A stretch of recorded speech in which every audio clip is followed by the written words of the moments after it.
Day 2 हम family के साथ सब लोग बैठे हुए थे एक रेस्टोरेंट में। It was in the year 2007। अंदर ही अंदर कुछ चल रहा था मेरे, there was something which was going on.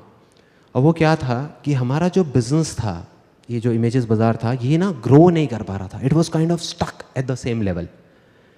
जैसे जो सेल्स जब साइड ठीक हुई उसके बाद एकदम से ऐसे गई, then it was moving like this, एक स्ट्रेट ग्राफ की तरह। मतलब it was not going like this, ऐसे नहीं हो रहा था।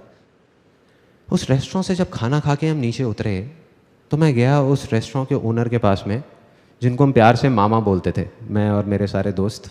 उनके पास में गया, मैंने कहा मामा यार एक बात बताओ, यहाँ पे हमारे एरिया में पता नहीं कितने रेस्टोरेंट्स खुले होंगे, उसमें से बहुत सारे तो बंद हो गए और कुछ हैं जो धक्का दे दे करके चल रहे हैं, चलते जा रहे हैं। लेकिन आप हो, आपने एक छोटे से सेटअप से शुरू किया था, एक सिंगल छोटी सी दुकान से, और आज आपने इतना एक्सपैंड कर लिया। मतलब पहले एक दुकान थी, अब आपकी ऊपर इतनी सारी दुकानें ले ली आपने, 2 फ्लोर्स ले लिए, और आप एक्सपैंड करते ही जा रहे हो, इतनी तेजी से ग्रो कर रहे हो। भाई चक्कर क्या है, क्या चक्कर है? मतलब कुछ ना कुछ तो है ना कहानी। तो जैसे एक नॉर्मल रिएक्शन होता है, उन्होंने कहा अरे बेटा कुछ नहीं है, सब ऊपर वाले की कृपा है। मैं कहा नहीं मामा, कुछ ना कुछ है, कुछ तो है। मतलब मैं नहीं मान सकता कि ऐसे ही, मतलब ये तुक्का नहीं हो सकता, ये नहीं हो सकता। और मैंने उनके मुंह पे बोला, मैंने कहा ऐसा भी नहीं है कि आपका जो खाना है वो बहुत टेस्टी है। मैं कहा there are lot of other restaurants जिनका खाना आपसे अच्छा है, फिर भी वो इतना नहीं चल रहे। कहते लगता है तू नहीं मानने वाला। मैंने कहा नहीं। कहते 1 घंटे बाद आइयो, फिर बताऊंगा। तो मैं अपने घर वालों को ड्रॉप करके आया। उन्होंने अपना थोड़ा बहुत काउंटर समेटा, ऊपर सीढ़ियों पर जाने लगे। मैं और वो दोनों गए, उनकी किचन में चले गए। फिर उन्होंने जा करके अपने आदमियों से बोला, जो भी वहाँ पे किचन में काम कर रहे थे, हाँ भाई हो गया सबका, चलो समेटो। फिर 3 लोग, उन्होंने 3 बड़े बड़े भगोने उठाए, पतीले होते हैं भगोने, बड़े बड़े बोल। उसमें एक में दाल मखनी थी, एक में ग्रेवी थी, एक में थोड़ा डार्क से कलर की ग्रेवी थी। वो उठाए और बाहर निकल गए, वहाँ से नीचे सीढ़ियों पे जाने लग गए, नीचे उतरने लग गए।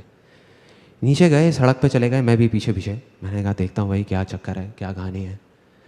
सड़क पे जा करके उन्होंने तीनों ने वो ले जा करके नाली में डाल दिया। मेरे को समझ नहीं आया, मेरे को अभी भी क्लियर नहीं हुआ। मैंने कहा ये क्या है मामा, ये इससे आपकी सक्सेस का क्या कनेक्शन है?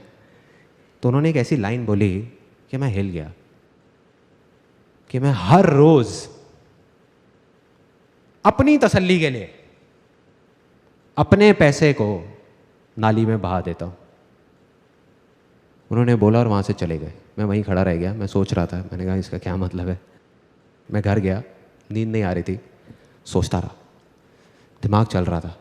मैंने कहा इसको ब्रेक कर करके समझना पड़ेगा, एक बार में पूरा समझ नहीं आएगा। तो उसका पहला पार्ट कि मैं हर रोज, मैंने कहा समझ आता है, इसका मतलब यहां तक समझ आता है, अपनी तसल्ली के लिए। ये सेकंड पार्ट था उसका। मतलब कि वो ये जो कर रहे हैं वो अपनी तसल्ली के लिए कर रहे हैं। इसका क्या मतलब हुआ कि वो किसी और की तसल्ली के लिए नहीं कर रहे। कोई और कौन? मैं, जो उनके रेस्टोरेंट में खाना खाने जाता हूँ, या मेरे जैसे और बहुत सारे लोग, मतलब कि उनके कस्टमर्स। यहाँ पे बात कर रहे हैं सेल्फ सेटिस्फैक्शन की, ये अपनी तसल्ली की बात कर रहे हैं, कस्टमर सेटिस्फैक्शन की बात नहीं कर रहे हैं। और मुझे धीरे धीरे समझ आने लगा हमारी प्रॉब्लम, कि हमारी प्रॉब्लम क्या है, इमेजेस बाजार की प्रॉब्लम क्या है, कि हम कस्टमर सेटिस्फैक्शन पे जा करके रुक गए हैं, अटक गए हैं। कस्टमर सेटिस्फाइड हो गया, शांति से बैठ जाओ ना। तो इस वजह से हम शांति से बैठे हुए थे। हमने कहा हाँ सब सही है, सही है, सही है।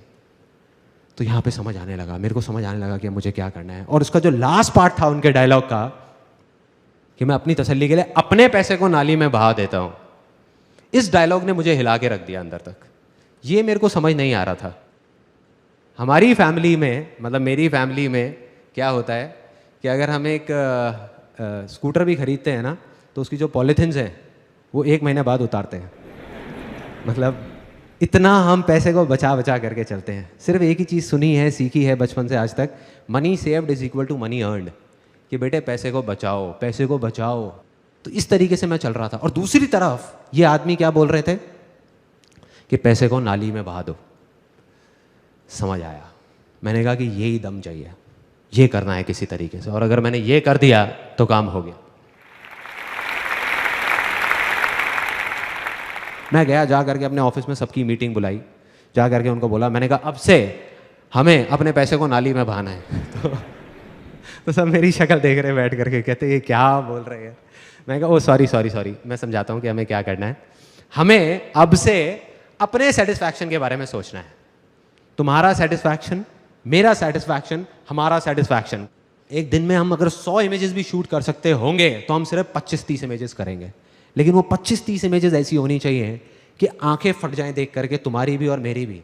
तुम सिर्फ ये बताओ कि तुम्हें किस तरह का शूट करने में मजा आएगा, ऐसा क्या होना चाहिए कि तुम्हें मजा आए। छोड़ो क्लाइंट को, छोड़ो मुझे, पैसा कितना भी लग जाए, बह जाए, कोई टेंशन नहीं है। कहते सबसे पहले हमको फोटोग्राफी इक्विपमेंट्स जो हैं वो नए लेने होंगे। अभी हम इंडियन यूज़ कर रहे हैं ज़्यादातर, लाइट्स और ये वो सारी चीज़ें। कहते वो अगर हम इंटरनेशनल ले लेते हैं जो बहुत एक्सपेंसिव है तो हमारी क्वालिटी बढ़ सकती है। मैंने कहा ले लो, डन। मैंने कहा कल ही लो, परसों तक भी नहीं रुकेंगे। वो हो गया। मैंने कहा और क्या कर सकते हैं। कहते और हम जो लोकेशंस हायर करते हैं अपने शूट के लिए, वो अभी हमारा एक बजट है 5-7 हज़ार रुपये का, अगर हम उसको बढ़ा देते हैं। मैंने कहा कितना बढ़ाना है। कहते 20-25 हज़ार रुपये में बहुत अच्छी लोकेशन आ सकती है। मैंने कहा करो। मैंने कहा इंडिया से हम फॉरेन में मॉडल्स लेकर के जाएंगे, वहाँ जा करके शूट करेंगे, करो।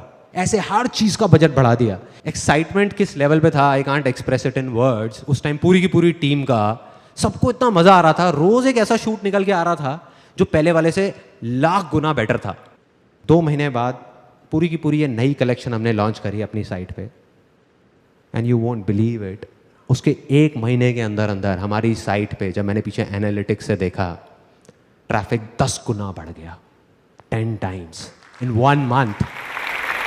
इमेजेस बिगाड़ देखेंगे।